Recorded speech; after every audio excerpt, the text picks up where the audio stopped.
Welcome to my Oahu Call to Action adventure. After my first year experiencing van life in Southern California, including the first initial months of the pandemic, I was already being nudged in a new direction, or rather a new location. I never really questioned it. I kind of just knew without knowing that I had to go.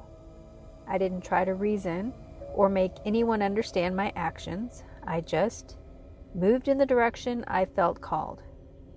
At this time, I believe I was still under the illusion that I was simply trying a new lifestyle and trying to break free from my lifelong developed automatic negativity.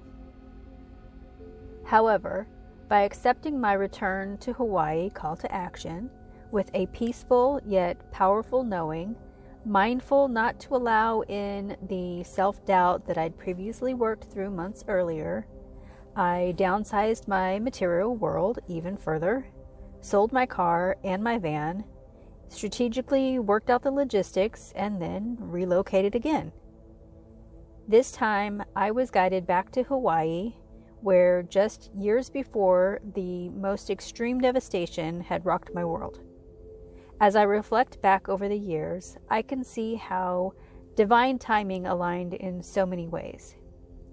Had I not first returned to Southern California and experienced the calming effect of slowing down with van life first, allowing me the space I didn't know I needed to soften or soothe the devastation while revisiting and experiencing familiar locations full of so many memories with my lost loved one, without a doubt, I am certain I would not have been open to accept the call to go back to Hawaii at that time.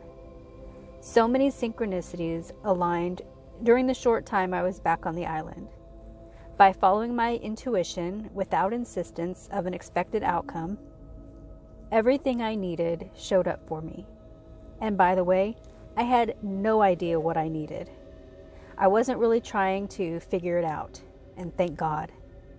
Because if I'd been trying to figure something out, I would have been forcing my attention and would likely have missed the point entirely.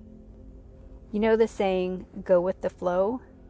Looking back now on this time in my life, I can definitely relate my time on the island as going with the flow. Initially, I thought I was moving back because the numbers of cases during the pandemic were significantly lower on the island.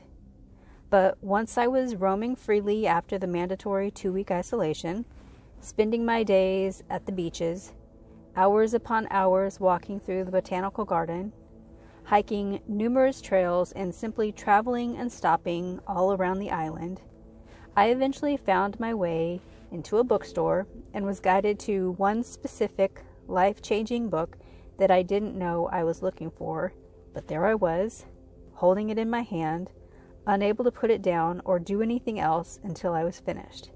And just like that, I began finding meaning, processing unidentifiable grief, and initiated the reopening of my heart.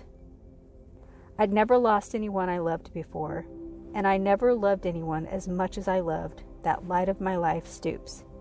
Mind you, I didn't fully understand the magnitude of what was transpiring yet. I just read a book that defined grief in an identifiable way and walked me through concepts and steps. But already, there was such a powerful shift. And then, as divine timing would have it, I received another nudge. If you consider a hurricane a nudge, which I most certainly did. With this new call to action, I was guided to take a different route leaving the island. Typically, I would have headed back to San Diego, but my intuition had me looking for flights somewhere I'd never been to carry forward this newfound spark and expansion. To take the opportunity to enjoy new experiences, allowing the magical essence and wonders of Mother Nature's Pacific Northwest to open my heart even further, to gain even deeper appreciation and compassion for myself and for all life.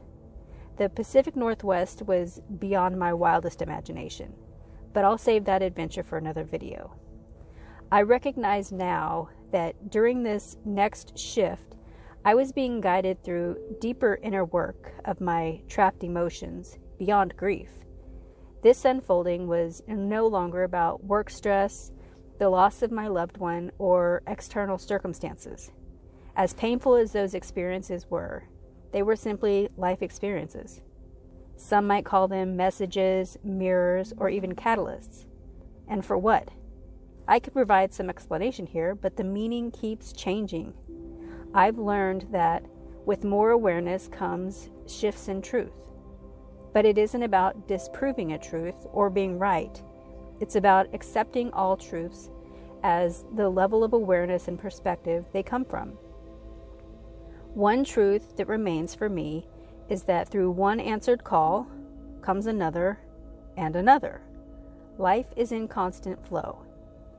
If I miss one call, the next one is just a blink or a heartbeat away.